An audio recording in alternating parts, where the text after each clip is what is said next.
Agama bagi dia salah satu jalan mengatasi ketidakpuasan hidup dan penderitaan.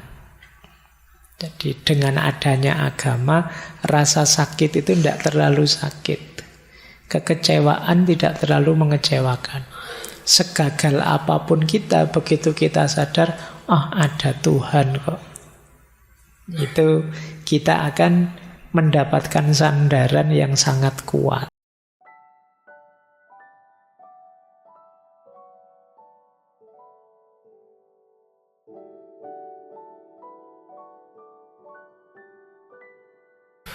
Sekarang saatnya kita masuk ke tema kita. Agama, terus apa yang bisa dilakukan oleh agama? Sebelum spesifik ke pandangan perannya agama untuk kesehatan mental, kita urai lagi ya pikiran-pikiran para filosof. Sejauh mana sih agama menurut para filosof itu? Yang sebelah kiri positif, yang sebelah kanan negatif. Jadi dalam filsafat itu ada yang anti Tuhan, ada yang anti agama, ada yang pro Tuhan, pro agama. Jadi pikirannya macam-macam. Coba kita lihat misalnya, menurut para filosof yang teistik, menerima Tuhan dan agama. Apa sih perannya agama? Kata Thomas Aquinas, agama itu memberikan pemahaman yang lebih dalam tentang kebenaran. Pikiran kita terbatas. Agama membantu kita memperdalamnya. Ada banyak hal yang kita tidak nyampe tapi dibantu oleh agama. Termasuk mungkin tentang diri kita, hakikatnya, kedalamannya, dan lain sebagainya. Maka jangan disepelekan informasi-informasi agama, termasuk tentang jiwa kita, diri kita. Kita akan sering belajar ini. Jiwa manusia, cirinya, kategorinya, dan lain sebagainya. Ini versinya Thomas Aquinas, Santo. Yang kedua, Immanuel Kant. Kalau Immanuel Kant, agama itu bagian dari jalan kita untuk menegakkan moral. Adanya agama dan kepercayaan pada Tuhan membuat orang termotivasi untuk menetapi hukum-hukum moral. Jadi Immanuel Kant terkenal punya argumen moral untuk membuktikan Tuhan. Sederhananya begini. Jadi manusia itu kan wajib, kata Immanuel Kant, harus mematuhi hukum-hukum moral. Yang itu sudah ada dalam dirinya, makanya disebut deontologis. Kita harus jujur, kita harus tidak berkhianat, kita harus, sebenarnya sudah ada dorongan dalam diri kita. Cuma manusia itu kurang terdorong untuk melakukan moral kalau tanpa dukungan agama dan Tuhan. Kenapa begitu? Ilustrasi sederhananya begini.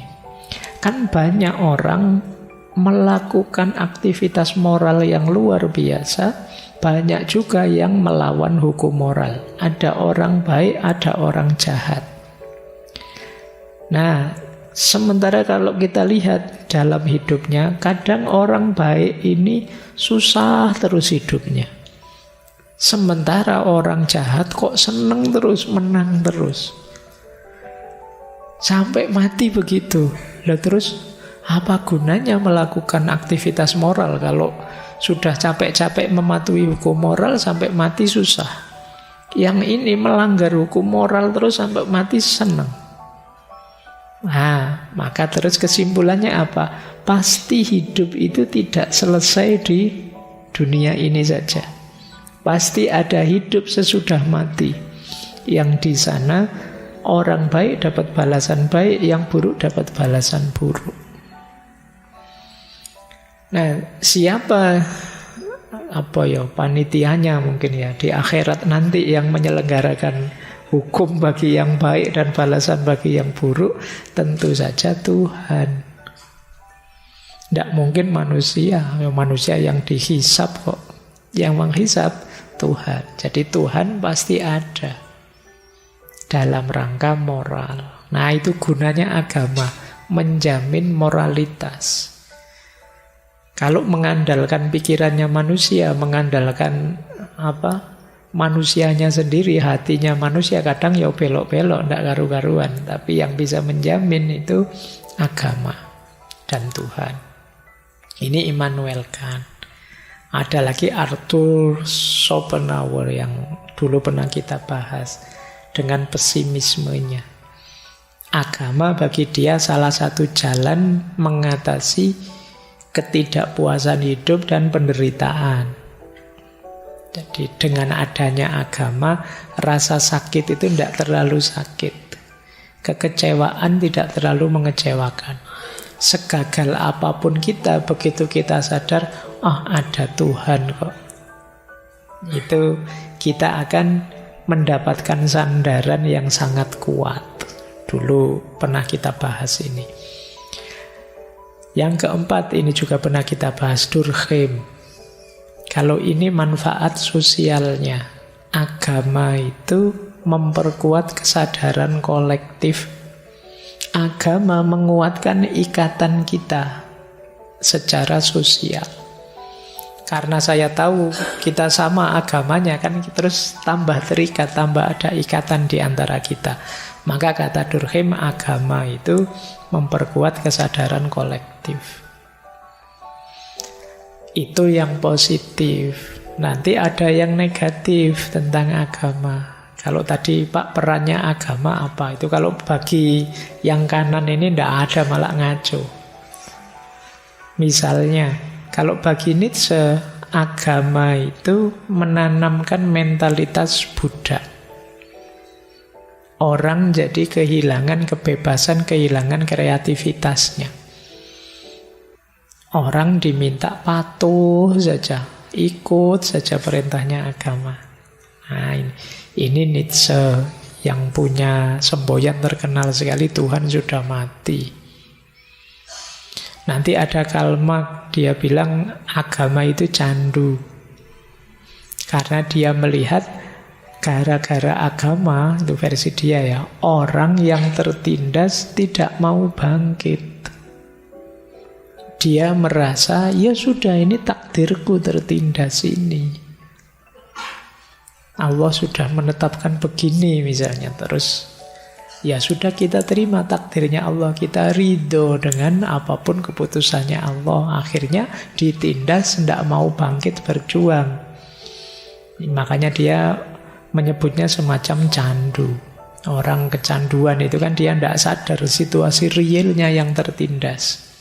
Ini versinya Karl Marx. Nanti ada lagi versinya Russell. Kalau versinya Russell, Allah membahas agama itu tidak ada ujungnya. Wong metafisik, tidak bisa dibuktikan. Mending agnostik saja. Saya beberapa kali membaca online itu ada perdebatan tentang agnostisisme. Ya, orang seperti Russell ini bilang bahwa ada benar atau tidak, akal kita tidak nyampe. Ya sudah, kalau akal kita tidak nyampe, ya kita menghindar saja, agnostik saja. Baik, jadi ini peran agama. Kalau para filosof ada pro, ada yang kontra. Ya tentu saja kita yang beragama, kita yang teis, lebih prefer ke yang pro. Tapi kita lihat dulu yang dari aspek kejiwaan. Kita ambil dua filosof. Yang pertama Freud, yang kedua Jung. Ini juga pandangannya bertolak belakang. Kalau bagi Freud, agama itu semacam delusi, halusinasi saja. Hanya defense mechanism, pertahanan diri manusia. Manusia itu banyak kurangnya, banyak lemahnya, terus memproyeksikan ada Tuhan. Jadi ini khayalan kita. Kalau di bukunya Freud itu, Tuhan itu seperti kalau kita zaman kecil dulu berkhayal ada ngobrol dengan teman khayalan kita. Nah, kalau ini Freud, ya pasti kita ndak cocok dengan ini, lawang kita beragama. Tapi ada pandangan begini. Ini dari tradisi psikoanalisis yang anti agama. Kalau Carl Jung lebih setuju adanya agama. Karena menurut Jung, agama perannya penting dalam hidup psikisnya manusia. Yang pertama, pentingnya peran agama itu banyak memenuhi mimpi-mimpi ideal mendasar manusia yang oleh Jung disebut archetype. Jadi tema dasar universal archetype itu misalnya nanti ada hidup ini tidak selesai di dunia ini, tapi besok yang di situ ada pembalasan. Nanti ada seorang yang mengarahkan kita pada kebenaran. Jadi ini pola-pola yang kalau dalam agama kita namanya nabi. Simbol-simbol agama itu biasanya cocok dengan struktur bawah sadar kita. Kita ingin yang jahat kalah, yang baik menang. Itu ya bisa kita penuhi lewat simbol-simbol agama. Kita ingin orang curang disiksa, orang baik diberi pahala. Itu kita ketemukan simbol-simbolnya dalam agama. Jadi pemenuhan hasrat bawah sadar ideal kita. Nah, ini membuat kita lebih nyaman dengan agama. Yang kedua, agama membantu kita mewujudkan diri, self-realization, individuasi. Jadi ada banyak aspek hidup ini yang berkembang karena agama. Kasih sayang, kepedulian, solidaritas, tadi ada banyak sekali unsur hidup kita yang berkembang.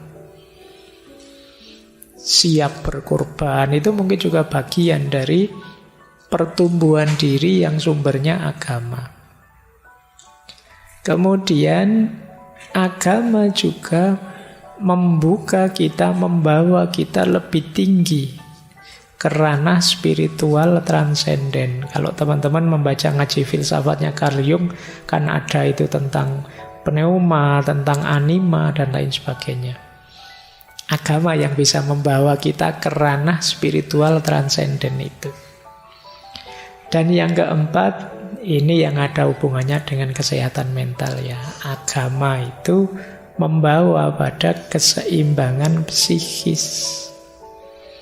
Jadi dalam diri kita itu ada banyak dorongan yang saling berlawanan. Kita ingin ini, kita ingin itu. Yo, hati kecil kita ingin baik, tapi ambisi kita ingin meraih ini itu secara curang. Itu yang bisa menetralkan, mengarahkan secara lebih positif, itu agama, kata Jung. Jadi bagi dia agama perannya besar untuk manusia, termasuk untuk kesehatan mental. Nah, itu penjelajahan-penjelajahan pada para filosof. Kalau menurut Islam apa? Ini saya ambil, ada banyak tokoh yang semula saya ingin kutip, tapi terus saya rangkum saja jadi satu ya. Di situ ada Imam Ghazali, ada Ibnu Qayyim al-Jauzi, dan kawan-kawan. Apa sih perannya agama untuk hidup kita? Saya sebut saja berdasarkan psikologi Islam, ilmu jiwa khasnya Islam. Jadi dalam Islam, agama itu memenuhi beberapa dimensi hidup kita. Yang pertama, agama adalah fitrah. Jadi kita itu lahir membawa dorongan jiwa yang cenderung kepada ketuhanan. Jadi maka kalau kita tidak bertuhan itu ada yang hilang, ada yang hampa. Kenapa? Karena ini fitrah. Fitrah itu dorongan jiwa alami namanya.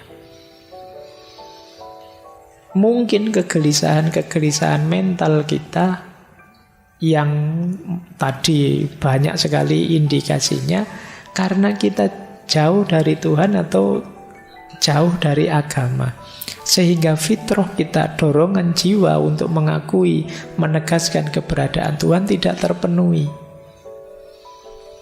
Ya fitrah itu kan setara dengan fitrah untuk menikah misalnya. Setiap orang ada dorongan dalam dirinya ingin punya pasangan dan berketurunan. Ini fitrah.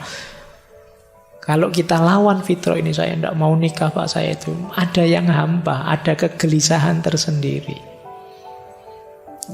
Nah, agama juga begitu.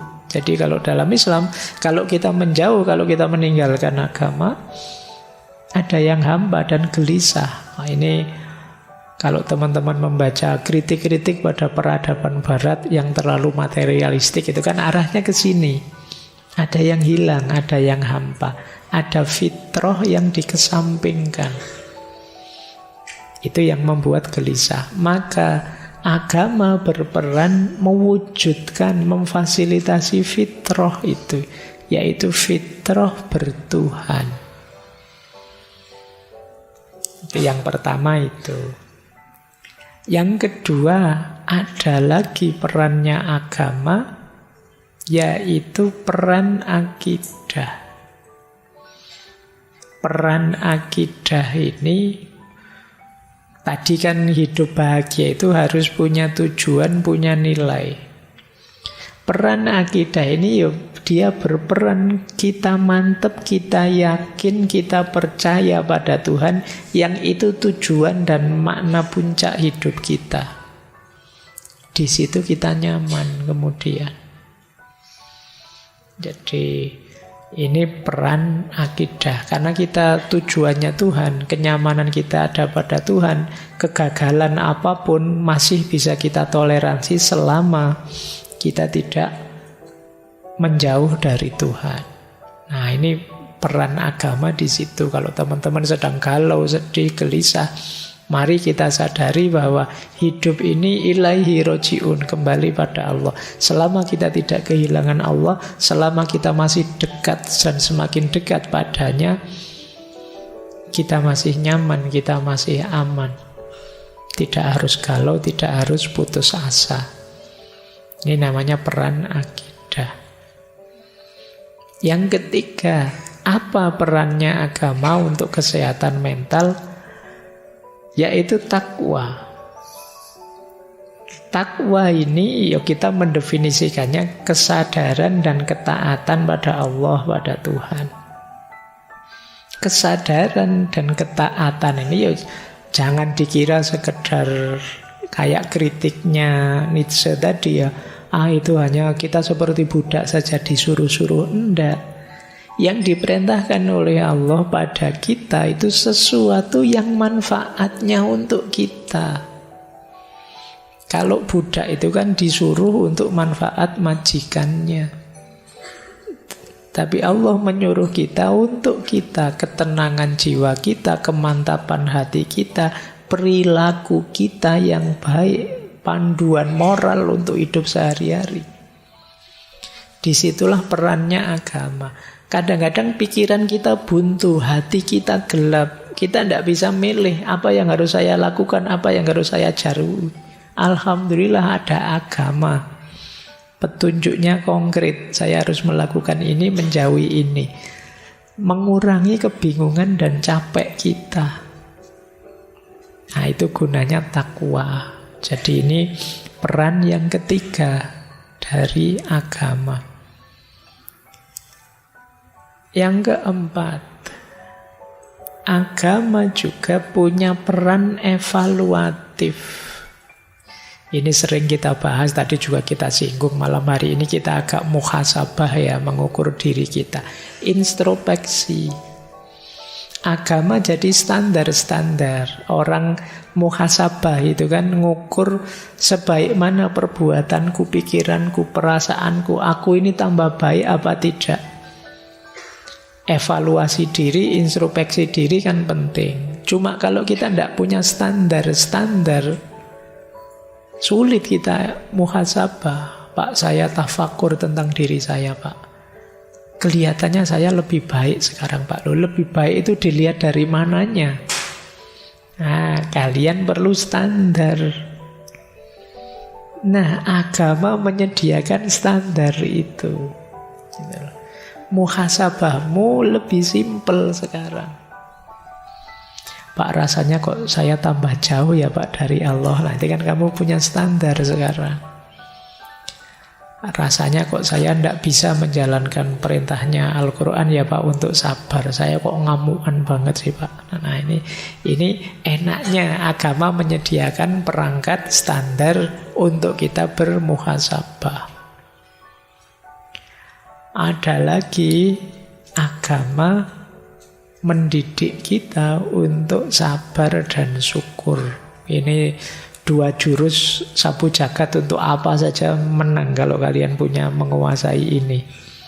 1 sabar, 1 hidup itu kan isinya 2. Kadang senang, kadang susah. Kan cuma ini. Loh, kalau kalian punya syukur dan sabar, selesai sudah. Ketika kamu senang bersyukur, ketika kamu susah bersabar. Jadi cukup 2 senjata itu, hidupmu akan stabil. Masalah dalam hidup kita kan ketika senang kita lepas kendali. Ketika sedih kita drop, putus asa.